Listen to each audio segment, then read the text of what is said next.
இது ஈரோடு கிழக்கு தொகுதி இடைத்தேர்தலில் இருமுனை போட்டி உறுதியாகி இருக்கிறது. திமுக வேட்பாளர் வி சி சந்திரகுமார் வேட்புமனு தாக்கல் செய்யும் அந்த காட்சியை தான் இப்போது பார்த்துக் கொண்டிருக்கிறோம். ஈரோடு மாநகராட்சி அலுவலகத்தில் ஏற்கனவே அவர் தேமுதிக சட்டமன்ற உறுப்பினராக இருந்து பின்னர் திமுகவில் இணைந்த வி சி சந்திரகுமார் இப்போது ஈரோடு கிழக்கு தொகுதி இடைத்தேர்தலில் வேட்பாளராக அறிவிக்கப்பட்டு இன்று வேட்புமனுவை தாக்கல் செய்கிறார். வேட்புமனு தாக்கல் செய்வதற்கு கடைசி நாளான இன்று நாம் தமிழர் கட்சியின் வேட்பாளர் சீதாலட்சுமி சற்று முன்பு அவர் வேட்புமனுவை தாக்கல் செய்தார். இதைத் தொடர்ந்து திமுக வேட்பாளராக வி சி சந்திரகுமாரும் வேட்புமனுவை தாக்கல் செய்திருப்பதால் ஈரோடு கிழக்கு தொகுதி இடைத்தேர்தலில் அதிமுக மற்றும் பாஜக கூட்டணிகள் புறக்கணித்த நிலையில் அங்கு இருமுனை போட்டி உறுதியாகி இருக்கிறது. ஈரோடு கிழக்கு தொகுதி இடைத்தேர்தலில் நாம் தமிழர் கட்சிக்கும் திமுகவுக்கும் இடையே முதன்முறையாக இருமுனை போட்டி நிலவுகிறது. கடந்த முறை 10,000 வாக்குகளை பெற்ற நாம் தமிழர் கட்சியின் வேட்பாளர் இந்த முறை ஈரோட்டில் அவர் தந்தை பெரியார் பிறந்த மண்ணில் ஈரோட்டை அந்த பெரியார் குறித்து கடுமையான விமர்சனங்களை மேற்கொண்டு வரக்கூடிய சூழ்நிலையில் நாம் தமிழர் கட்சிக்கு எத்தனை வாக்குகள் ஈரோடு கிழக்கு தொகுதியில் கிடைக்கப் போகிறது, டெபாசிட் வாங்குவாரா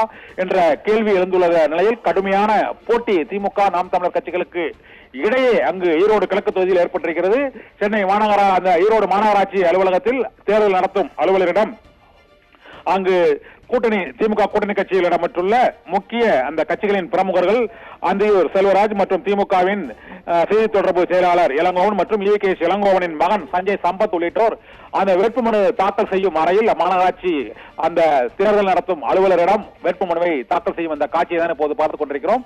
சற்று முன்பு நாம் தமிழர் கட்சியின் வேட்பாளராக போட்டியிடும் சீதாலட்சுமியும் பேரணியாக வருவதற்கு அனுமதி மறுக்கப்பட்ட நிலையில் தனியாளாக அவராகவே வந்து கட்சி நிர்வாகிகளுடன் வேட்புமனுவை தாக்கல் செய்தார். அதன் பின்னர் திமுகவுக்கும் எங்களுக்கும் இடையே இந்த நேரடி போட்டியில் நாம் தமிழர் கட்சி தனது பலத்தை நிரூபிக்கும் என்று அவர் பேட்டி அளித்தார். இப்போது வி சி சந்திரகுமார் வேட்புமனுவை தாக்கல் செய்த பின்னர் அவர் அளிக்கும் பேட்டியில் என்ன கூறப்போகிறார் என்பது தெரிய வரும். என்றால் முக்கிய எதிர்கட்சியான அதிமுக தேர்தலை புறக்கணித்து விட்டது. இதே போல பாரதிய ஜனதா கட்சி கூட்டணியும் தேர்தலை புறக்கணித்து விட்டது. நடிகர் விஜயின் தாவேகாவும் தேர்தலை புறக்கணிப்பதாக இன்று கடைசி நாளான இன்று ஒரு வழியாக அறிவித்தது. இதனால் போட்டியானது திமுக வேட்பாளருக்கும் நாம் தமிழர் கட்சியின் வேட்பாளருக்கும் இடையேதான் நேரடி போட்டி, இருமுனை போட்டி என்பது உறுதியாகியுள்ள சூழ்நிலையில் தேர்தல் களம் விறுவிறுப்பாகி இருக்கிறது. 5ஆம் தேதி வாக்குப்பதிவு, 8ஆம் தேதி வாக்கு எண்ணிக்கை நடைபெறும் என அறிவிக்கப்பட்டிருக்கிறது. திமுக நாம் தமிழர் கட்சியிடையே நேரடி போட்டி ஏற்பட்டுள்ள ஈரோடு கிழக்கு தொகுதி இடைத்தேர்தலானது வாக்காளர்களிடையே மட்டுமல்ல அடுத்த ஆண்டு பொதுத் தேர்தல் நடைபெற உள்ள சூழ்நிலையில் நாம் தமிழர் கட்சியின் செல்வாக்கு என்ன என்பது இந்த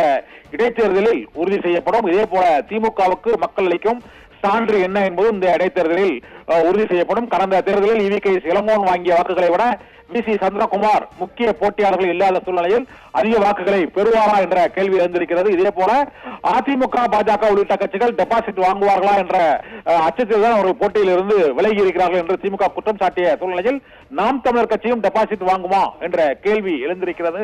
இந்த கேள்விகளுக்கு மக்கள் அளிக்கும் தீர்ப்பு பிப்ரவரி 8ஆம் தேதி நடைபெறக்கூடிய அந்த வாக்கு எண்ணிக்கையின் போது தெரிய வரும்.